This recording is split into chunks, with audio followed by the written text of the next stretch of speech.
Kelly started teaching in South Dakota in 1994. 3 years later, she gave birth in one of the worst blizzards in South Dakota history. Luckily, school was canceled, but Kelly was never off duty. Hours after delivery, her principal arrived at the hospital and asked, "When are you coming back?" asserting, "The next time you have a baby, you'd better plan it around the school year."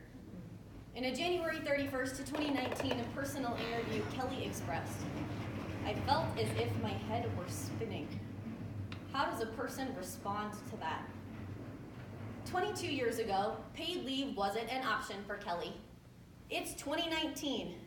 Paid leave still isn't an option. As the Business Insider, January 19th, 2019 reports, the U.S. is the only developed country without a federally mandated paid parental leave policy. Instead, we offer unpaid leave, which doesn't fund a family. The result? The Pacific Standard of January 11th, 2019 asserts the birth rates in the U.S. are at a 30-year low because no paid leave makes parenthood financially impossible, mostly for mothers.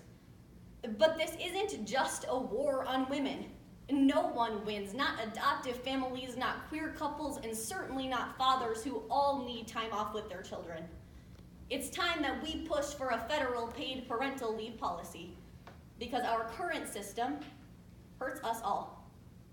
Today, let's assess the causes, effects, and solutions to America's lack of paid leave.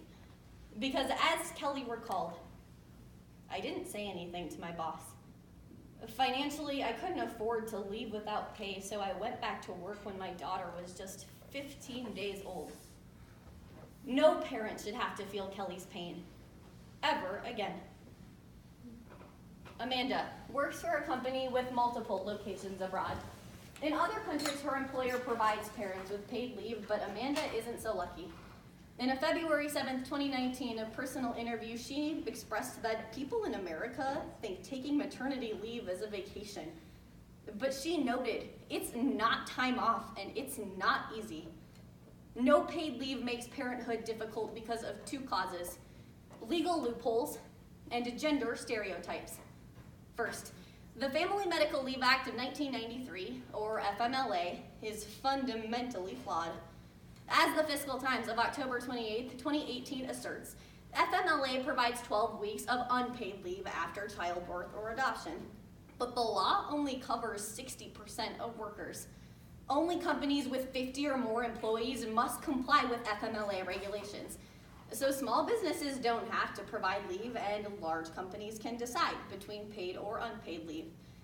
But when given the choice between caring for their employees and saving a couple bucks, employers generally choose the latter. Under FMLA, struggling families are at the mercy of company executives' pocketbooks. Second, gender stereotypes determine who takes leave. A November 2018 study in the Journal of Gender and Society found that 31% of people still think it is a woman's job to provide for children. The normalization of women as caregivers is entrenched in our society. So it's no surprise that though FMLA lets male parents take leave, they generally don't. The Economist of January 5th, 2019 explains, since men aren't physically impacted by childbirth, they don't think they have a good enough reason to take leave. So female partners stay home with newborns. And the situation is just as troublesome for queer couples and other adoptive families, because as the Washington Post of January 25th, 2019 posits, they also don't feel like they have a physical excuse to take time off. But parents shouldn't need an excuse to take care of their children. Family gender norms promote the ancient notion that a man must be a primary breadwinner and that a woman belongs in her rightful place, the home. Leah hoped that balancing her teaching career and childbirth would have been easier, but she lamented in a January 31st, 2019 personal interview, "All of my sick leave has been exhausted. Now I have to take care of 150 kids and don't get to see my own." There are two effects of no paid leave: dying families and diminished earning potential. First, no paid leave is deadly. As Forbes' January 10th, 2019 contends, mothers need a minimum of 6 months to physically recover from childbirth. But 1 in 4 return to work in less than 2 weeks to pay their bills, likely still bleeding, risking their lives. Newborns are also at risk. As Slate of April 27th, 2018 notes, infant mortality rates in countries without paid leave are 3.4% higher because when working, parents can overlook their children's health needs. As Kelly elaborated in her aforementioned personal interview, I was physically and emotionally cut in half. After an emergency C-section, I sent a premature baby with serious medical conditions to daycare because I had no other option. By forcing mothers to choose financial stability over their health, FMLA is literally killing families. Second, no paid leave diminishes women's paychecks. As Vox of February 19th, 2018 declares, the biggest cause of the gender pay gap is pregnancy.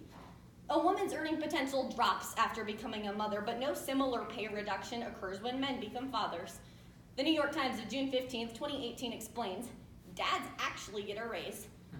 Per child, women lose 4% of their income, but men receive a 6% increase.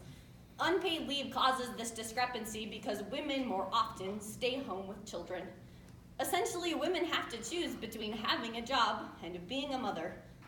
School teacher Leah chose both, so sick leave was her only solution. But pregnancy is not a sickness. Our society simply treats childbirth like a disease because it gives us an excuse to knock women off the professional ladder. My mom's name is Kelly. She's here tonight. She's the hardest working woman I know. I was the 6th baby born in the blizzard, and this is our story. Let's repay parents like my mother with 2 solutions: a push for paid leave and conversations with employers. First, paid leave relies on legislative action. Luckily, Norway's policy provides us a model. Forbes of October 30th, 2018 describes the plan, which mandates 15 weeks but allows for 49 weeks of paid time off for all parents. America must emulate this approach. This season, I didn't ask my audience members to contact representatives because they generally don't read letters, but I did ask them to give me leverage to help fight for paid leave. For my independent study this semester, I conducted a survey by asking mothers about their experiences with maternity leave, and with the help of the forensics community, I received almost 300 responses. Today, I submitted my study to NCA, and I will work toward publication that will serve as credible evidence that we need policy change. Put your information on this sheet, and I'll send you my study's results. Together, we must use my research as leverage to lobby for paid leave, because the stories of real, hardworking mothers and their families will no longer be silenced. Second, we must create conversations with our employers about paid leave. I've provided a list of talking points with a particular emphasis on how paid leave is financially good for small and large businesses. Everyone in this room will go to work, so we must work together to promote the well-being of parents and children.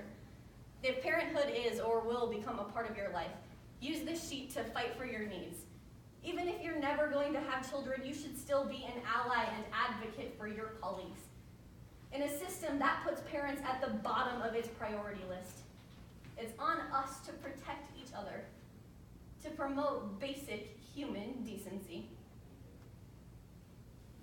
My mom's passion for education has inspired me so much that after graduating in the upcoming months, I plan to start my career in teaching. Let's give parents like my mom, Amanda, and Leah, all women from right here in this community, the respect and admiration that they deserve. Let's push for a federal paid parental leave policy. Today, by assessing the causes, effects, and solutions to America's lack of paid leave, it is clear that we must protect parents, because their well-being is the well-being of us all.